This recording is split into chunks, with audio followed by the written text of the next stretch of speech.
السلام كميت وعلو كورات تخطاتلتي فنو إيري تي في نلوم قدام كل التميازيا فرق معلتن فرعان تدالوز زينا ومسناد وحيزنا لكم قريبنا لنا مكتتا لكم بخبرز عدم خالد محمد برهان بقندنة بسات خفلم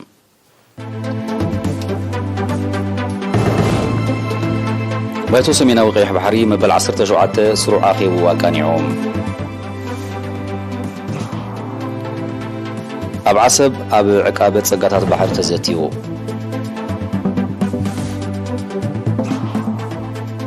نبرت من محرار كبابي دك شعي بوفرا حدشني حمد سرقا سريقوم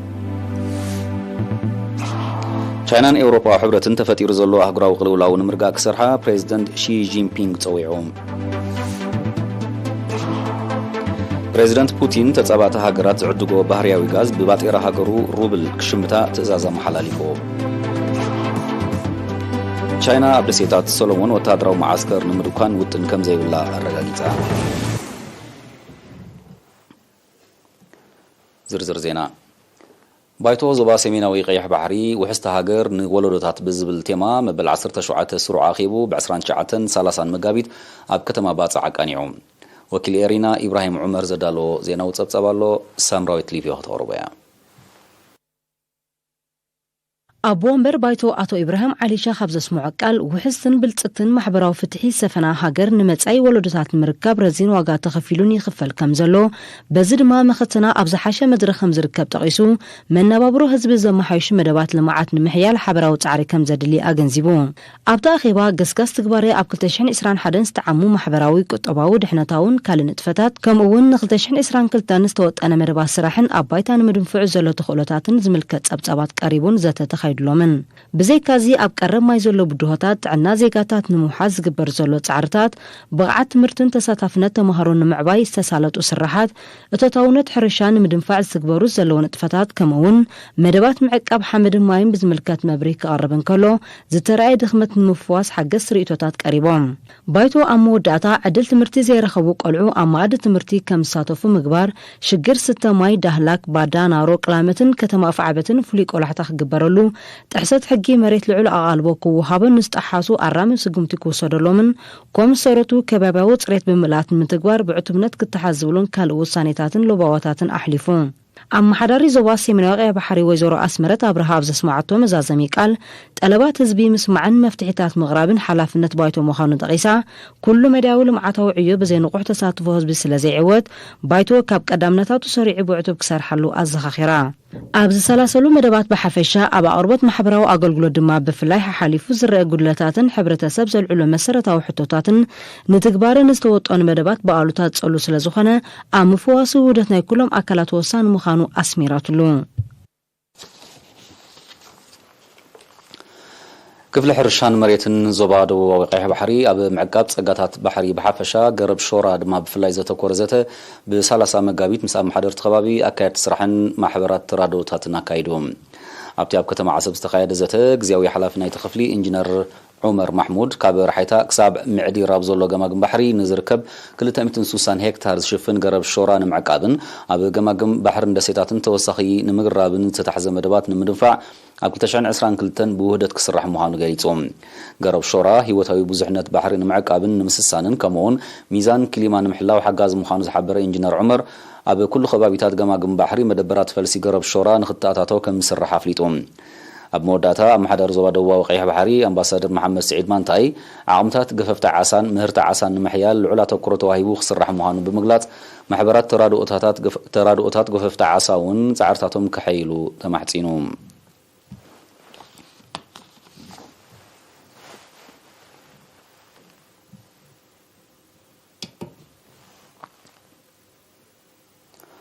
أب زوبا ماكل نحدثتي أب محدرت خبابي أب صرحهم زحجزو ما استمرت وهيبو وكيل إيرينا نازريت بين بملكة تبصاب نزدالو تتحسو ياقوب قبرتن ساي قربوي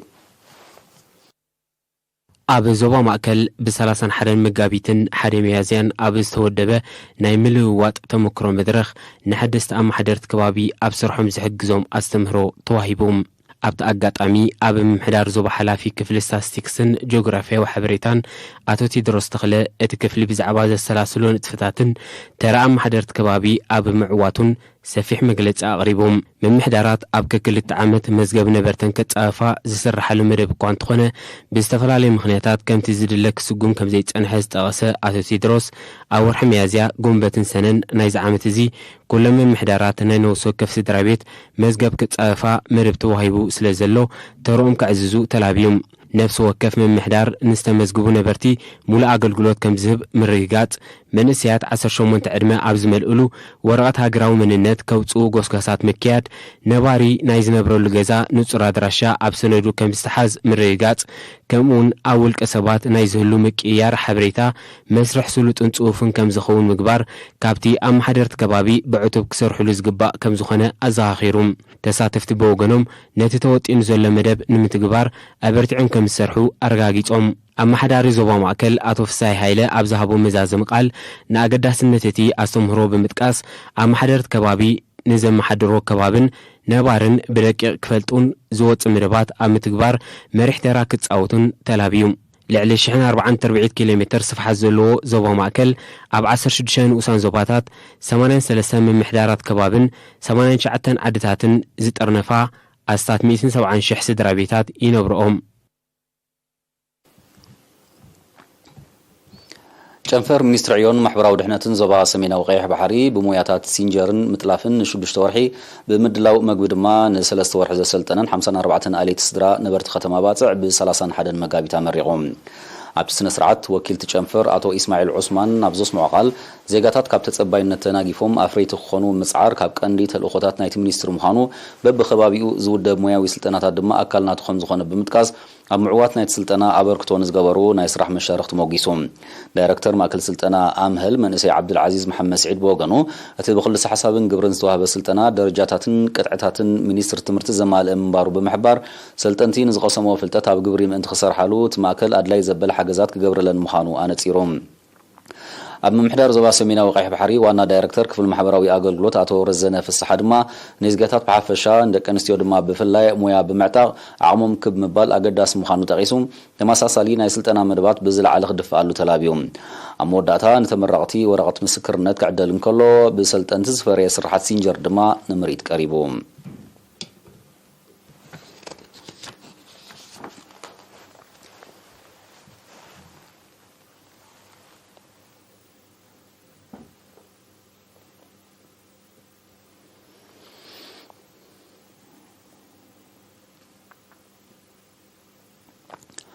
ኣብ ኑዞባ ለጓዓን ሰባ ነበርቲ መምሕዳር ከባቢ ደቂ ሸሓይ ብማሽነሪ ተደጊፎም ኣብ ቀንዲ መስመር ደቂ ሸሓይ ምለዛናይ ካብ ዝተደኮነት ቁሸት ሞት ቦታኒ ናብ ዝባን ዘእቱ ሓድሽ ናይ ሓመድ ጽርግያ ጸሪጎም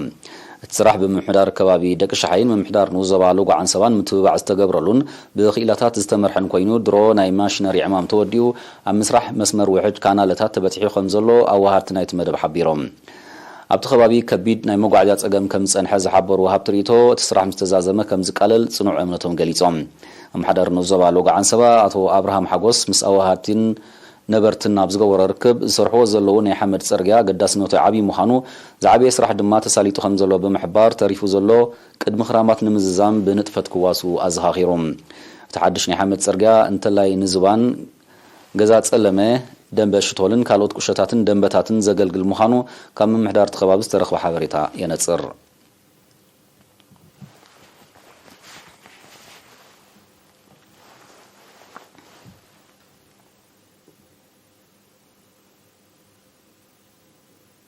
ዝኸበርኩም ተኸታተልትና ዜናታት ውሽጢ ሃገር ኣብ ዝፈጺምና ኣለና ንዜናታት ወጻኢ ክንምለስ ኢና ምክትታልኩም ክትቀጽሉ ብኽብሪ ንዕድም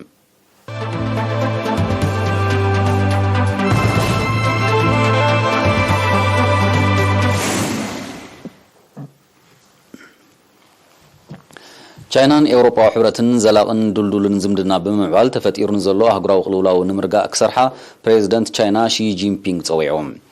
ፕሬዚደንት ፒንግ ነዚ ጻውዒት እዚ ዘቕረበት ማለ ሓደ ሚያዝያ ምስ ላዕለዎት ሰብ መዚ ኤውሮጳዊ ሕብረት ማለት ፕሬዚደንት ቤት ምኽሪ ኤውሮጳ ቻርልስ ሚሸልን ፕሬዚደንት ኮሚሽን ኤውሮጳዊ ሕብረት ኡርሱላ ቮንዳር ላይንን ብማንዛ ኣብ ዘካየዶ ርክብ እዩ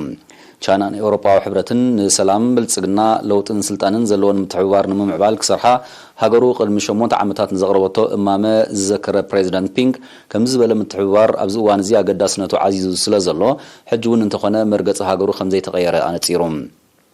ብዘይካዚ ፕሬዚደንት ፒንግ ቻይናን ኤውሮጳዊ ሕብረትን ኣብ ምርግጋጽ ክፉት ንግዳዊ ዝምድናታት ምምዕባል ዝምድናታት ኣህጉራዊ ወፍርን ምዕባልን ቴክኖሎጂያዊ ብልጽግና ቃልሲ አንጻር ለበዳ ኮቪድ-19 ክሊማዊ ምምዝባልን ካልእ ኣህጉራዊ ጉዳያትን ምትሕብባርን ከደንፍዓ ኣገዳስነቱ ልዑል ምዃኑ ኣብሪሁም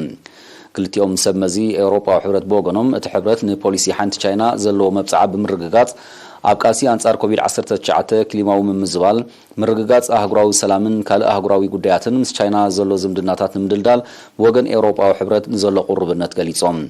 ኣብ ጉዳይ ዩክሬን ኣብ ዘካይድዎ ሰፊሕ ዘተ ፕሬዚደንት ፒንግ ተበጋጊሱ ዘሎ ዘተ ሰላም ምድጋፍ ተኸሲት ዘሎ ሰብኣዊ ቅልውላው ካብ ዘለዎ ከይዓርግ ምክልኻልን ነተን ልዑል ቁጽሪ ስደተኛታት ዝቕበላ ዘለዋ ሃገራት ኤውሮጳ ደገፍ መሃብን መሰረታዊ ጠንቂ ኩናት ዩክሬን ምልላይን ምፍታሕን ኣብ ዞባ ኤውሮጳን ኢሮ ኤሽያን ዘላቂ ሰላም ክረጋገጽ ምትብባዕን ንዑ ዝድግፍ ስጉምታት ምውሳድን ከምኡውን ክልተኣዊ ምትፍናን ናብ ዞባዊ ግጭት ከይዓርግ ምክልኻል ዝብል 4 መሰረታዊ ነጥብታት ዝሓዘ እማም ኣቕሪቦም ኤውሮጳዊ ሕብረት ኣብ ዝተፈላለየ ኣህጉራዊ ጉዳያት ብሓፈሻ ምስ ቻይና ኣብ ዘተኣሳስር ድማ ብቐንዱ ዕሙት ዝኾነ ወገንነት ምስ ኣሜሪካ ኸርኢ ብምጽንሑ መንግስቲ ቻይና ብተደጋጋሚ ክወቕሶ ምጽንሑ ዝሕብሩ ጸብጻባት ኤውሮጳዊ ሕብረት ድማ ኣብ ኩናት ዩክሬን ንሩስያ ብምድጋፍ ስጉምቲ ከይወስድ እዩ ክጽውዕ ጸኒሖም ቻይናን ኤውሮጳዊ ሕብረትን ከም ዝበለ ርክብ ከካይዱ ድሕሪ 2 ዓመታት ናይ ፈለማ እዩ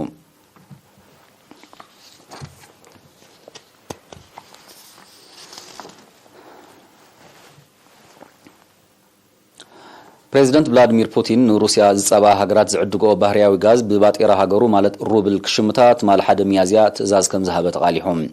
ፕሬዚደንት ፑቲን ኣብ ዝሃቦ መግለጺ ተጻባእቲ ሃገራት ኣብ ሃገራዊ ባንክታት ሩስያ ሕሳብ ብምኽፋት ንዝገብሮ ዕድጊ ብሩብል ክኸፍላ ነዚ ዘየማልኣ ሃገራት ድማ ዝነበረ ንውዕል ክስረዝ ምዃኑ ውሳኔ መሓላሊፎም ኣብ ልዕሊ ዋኒን ሩስያ ዝተነብረ ዘይሕጋዊ በይናዊ እገዳታት ሃገሩን ዝነበረ እምነት በኣሉታ ከም ዝጸልዎ ዝገለጸ ፕሬዚደንት ፑቲን ከም መልሰ ግብሪ ነዚ ስጉምቲ ክወስድ ከም ዝተገደደ እዩ ኣፍሊጡ ይኹን እምበር ነዚ መንግስቲ ሩስያ ብህፁፅ ክትግበር ዘመሓላለፉ ውሳኔ ኤውሮጳዊ ሕብረት ብሓፈሻ ጀርመን ድማ ብፍላይ ካብ ክውንነት ዝረሓቐን ንኣህጉራዊ ንግዳዊ ሕጋጋት ዝጥሕስን ብምባል ኮኒናቶላ መንግስቲ ሩስያ ኣብ ልዕሊ ፍርያት ነዳዲ ይኹን ባህርያዊ ጋዝ ሃገሩ እገዳ ምዝውሰን ንሃገራት ኤውሮጳ ዝግበር ቀረብ ባህርያዊ ጋዝ ክቋረጽ ከም ዝኾነ እዩ ኣጠንቂቑ ዘሎ ብሰንኪ ተፈጢሩ ዘሎ ቅልውላው ዩክሬንን ኣብ ልዕሊ ሩስያ ዝተወሰነ እገዳታት ዝጠንቁ ሕፅረት ነዳድን ኤውሮጳ ብኸቢድ በኣሉታት ተጸልያ ከም ዘላ ምስቲ ጉዳይ ቅርበት ዘለዎም ተንተንቲ ይጠቕሱ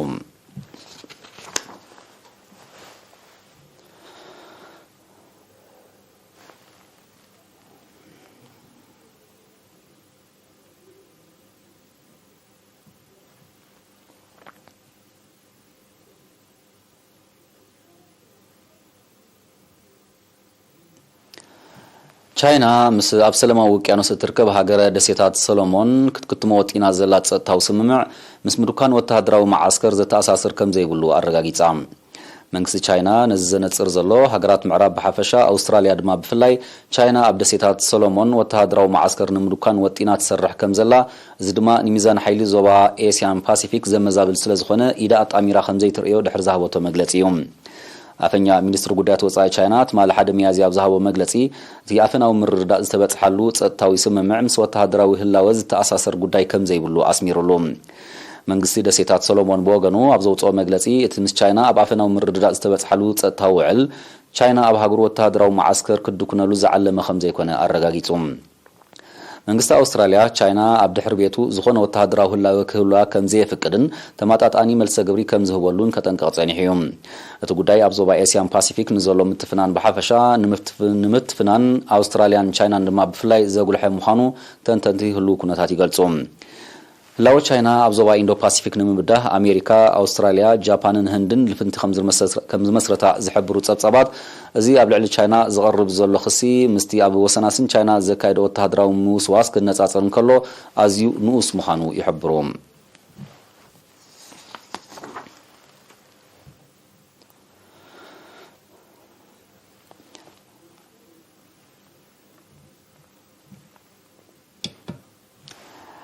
ቀዳማይ ሚኒስተር ፓኪስታን ዕምራን ካሃን ኣሜሪካ ኣብ ውሽጣዊ ጉዳያት ሃገሩ ምትእትታው ትገብር ከም ዘላ ኸሲሶም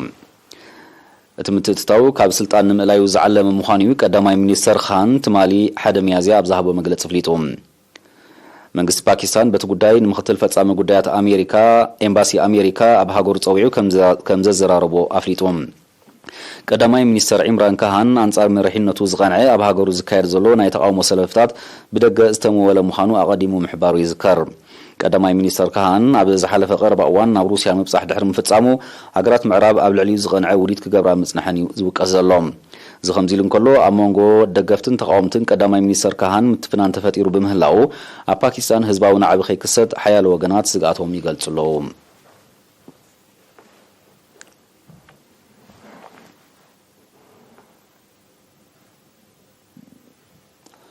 ወተሃደራዊ መንግስቲ ቡርኪና ፋሶ ብጉዳይ ምርጫ ካብ ቁጠባዊ ውድብ ምዕራብ ኣፍሪቃ ማለት ኤኮዋስ ንዝመጾ ዘሎ ጸቕጥ ኾኒኑ እቲ መንግስቲ ክሳዕ 3 ዓመታት ምርጫ ከም ዘይካየድ ምግላጹ ዝዝከር ኮይኑ እቲ ዞባዊ ውድብ ነቲ መደብ ከም ዝተቃወሞ እዮም ጸብጻባት ዝገልጹ ይኹን እምበር ጉዳያት ሃገሩ ባዕሉ ጥራይ ከም ዝውስን ዝገለጸ መንግስቲ ቡርኪና ፋሶ ኤኮዋስ ኢሉ ካብ ምእታው ክሕየብ ጸዊዕሎም ወተሃደራዊ መንግስቲ ቡርኪና ፋሶ ኣብ ዝሓለፈ ወርሒ ጥሪ ብዕልዋ ስልጣን ድሕሪ መሓዙ ነቲ ሃገር የመሓድር ከም ዘሎ ይግለጽ ወተሃደራዊ መንግስቲ ካብ ግዳማዊ ምትእትታው ናጻ ዝኾነ ምሕደራ ከም ዝኽተል ብምሕባር ዝመጽእ 36 ኣዋርሕ ምርጫ ከካይድ መደብ ከም ዘይብሉ እዩ ሓቢሩ ዘሎ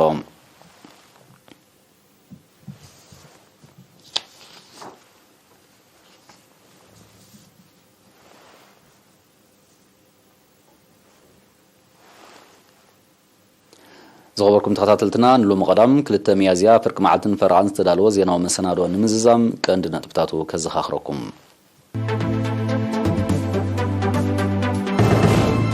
ባይቶ ዞባ ሰሜናዊ ቀይሕ ባሕሪ መበል 17 ስሩዕ ኣኼቡ ኣቃኒዖም ኣብ ዓሰብ ኣብ ዕቃበ ጸጋታት ባሕሪ ተዘትዩ